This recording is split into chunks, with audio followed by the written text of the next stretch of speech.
Hey guys, before I get started the video, quick reminder to like and subscribe and leave comments if you're interested or have any questions. And I would also like to thank Precision Ag for letting me film in the blending facility here. So thanks guys, maybe I'll get you on some more. Good morning folks. We are currently fueling up, getting ready to haul some fertilizer. I say that like it's a major task. For us it's not that bad because, well, from Dad's farm to Precision Ag is maybe 5 miles, maybe a hair more. From Precision Ag to my uncle's, we'll call it closer to 10-ish. So really we don't have the need to use a semi, and I like to keep fertilizer out of the semi as much as possible. I'm sure we will get to the point that we'll need to, but for now we're just going to run the 2 grain trucks. The trucks are a little bit easier to maneuver, especially in the smaller yards when we end up topping off bins and having to move the augers, so you're not wiggling all over the place. And the big risk is getting stuck on the ice with the semi, particularly loaded, but we're more likely to get stuck unloaded because usually you have lots of traction when you are loaded. But when you're in there at a 45-degree angle and, okay, well now we gotta hook a tractor and a tow strap on, there's not a lot of wiggle room in a lot of cases. So we'll just stick to using the grain trucks. Well, we're off to a fantastic start. This was running this morning. It's got that stupid eco engine timer thingamajob. And yeah, so it timed out. And now it won't start. It just hardly turns over. So I've either got a bad battery or a bad alternator in it. Hopefully we can get her running because she's parked right in the way. Well, that guy's been hooked up for about 10 minutes. Let's see if she'll turn now. Well, she was turning, just not fast enough.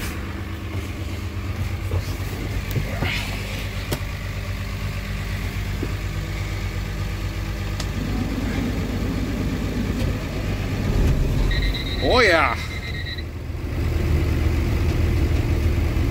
You might notice on the 4440 we had an accident.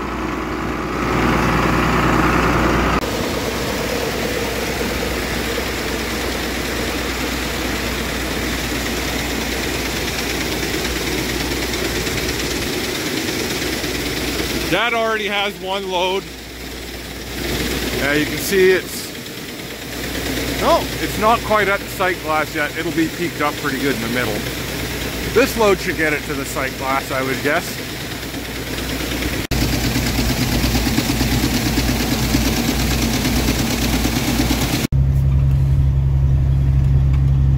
Alright, so round 2, we have Dad in between the other browns.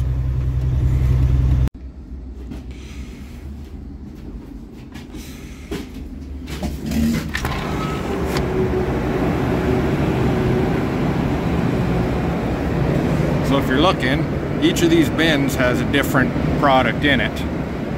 They're not all full, but these lights up top here will go red if they're less than 500 kg. And every one of these bins is on an individual scale. So the blend decides how fast the motors need to turn and which ones need to go. And the scales do, all the load cells do all the hard work. And, well, Al does most of the hard work. He's got to put all these numbers in. But I guess we're dumping. I was worried for a second there. So this will be my blend here. So I guess we're not doing any straight 46. We're doing ESN. We are doing S10 and potash. I didn't think we were putting potash in this blend, but no, that's not you. Oh, well, that's why.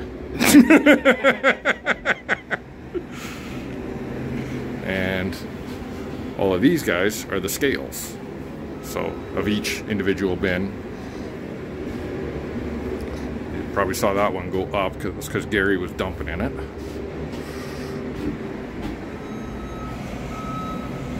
Yeah.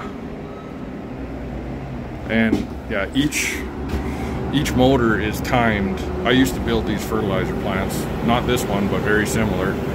Each motor is timed to start with the delay of the auger, so like you don't end up with your, this is potash right in the front here, you don't have that starting at the same time as your far bin of nitrogen, and it's not blended properly. And then in here they either do micro products or they do a liquid treater. There's just a scale in behind that. Everything gets agitated in the auger and goes up and out. And I'm in Al's way, so I'll just... That's enough urea, Gary. Can you put some S10 in the bin? Alright, so Al's got everything in. So yeah, we have some 46, some ESN, and some S10. And then 1152. That's enough S10, Gary. Can you do 1152? And that's what our blend should come out to. There, 242703.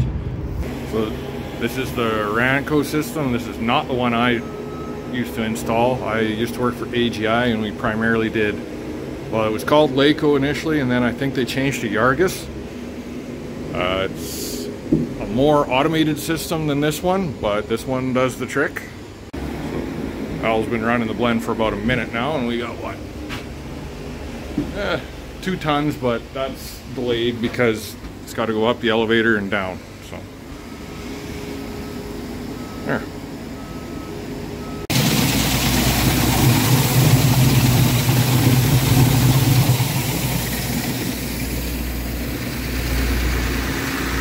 So this blend, I'll get somewhere where I'm a bit out of the noise. There.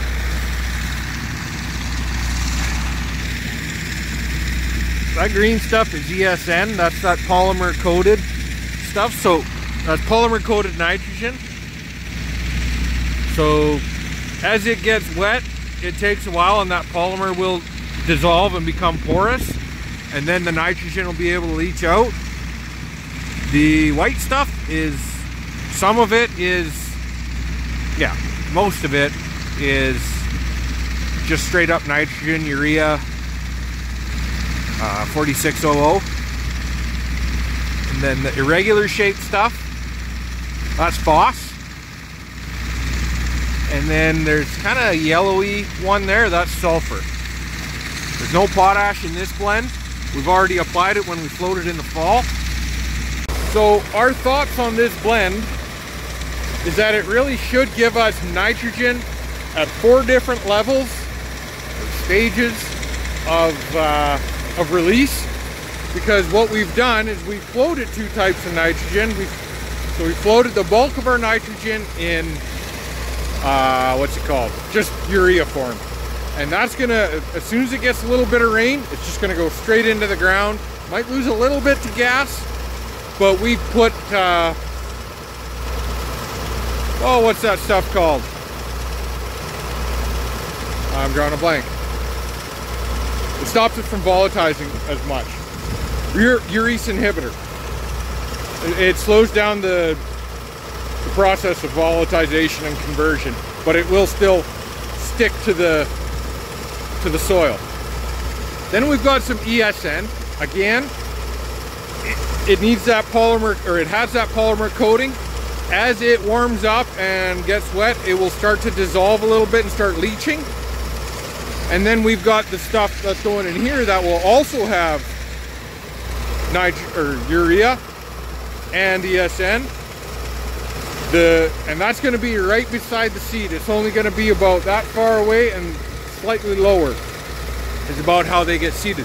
So there's going to be some immediate stuff near the seed, some longer stuff near the seed that the roots will be able to intercept later. And then as the roots propagate, they're going to get into the nitrogen-rich stuff that we put on in the fall, and then that other ESN that we applied in the fall should help keep that level up a little longer.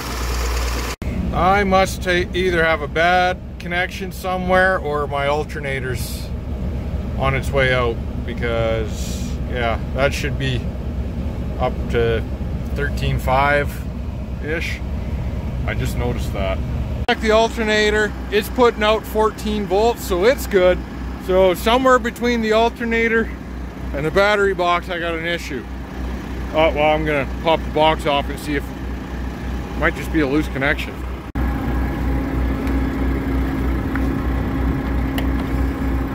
Yeah, a little slack, but it should be a positive, I would guess. That one's none too tight either. They're all a bit loose.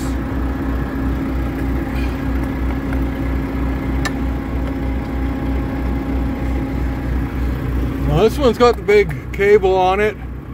I would guess this one or this one are the two that, so either that one over there or this one, the ones that come from the alternator. That one's tight. Oh, there we go. Let's take a look now. Oh, we're back up over 12. That's good.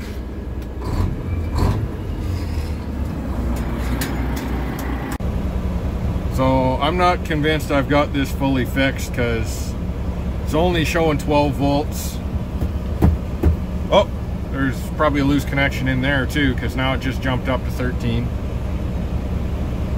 So fertilizer blending, more so the facilities, I feel like this is a subject where I'm quite qualified to talk on to extent.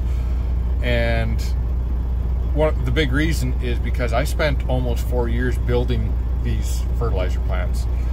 Not this one, but many just like it.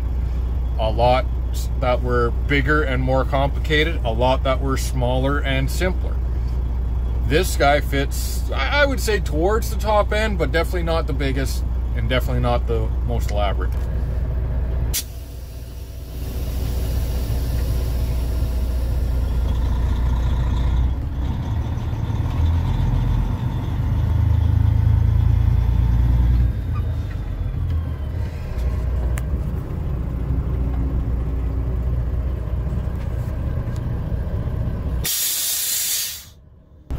So as far as blending facilities go, the three that I have experience with are a single product, a volumetric, and declining weight. A single product can be a few different ways, but essentially what's happening is you're moving one product at a time of a known amount into a blender, and then you move the second, and then the third, and then that gets agitated and that gets unloaded. It's quite a primitive system. It's accurate.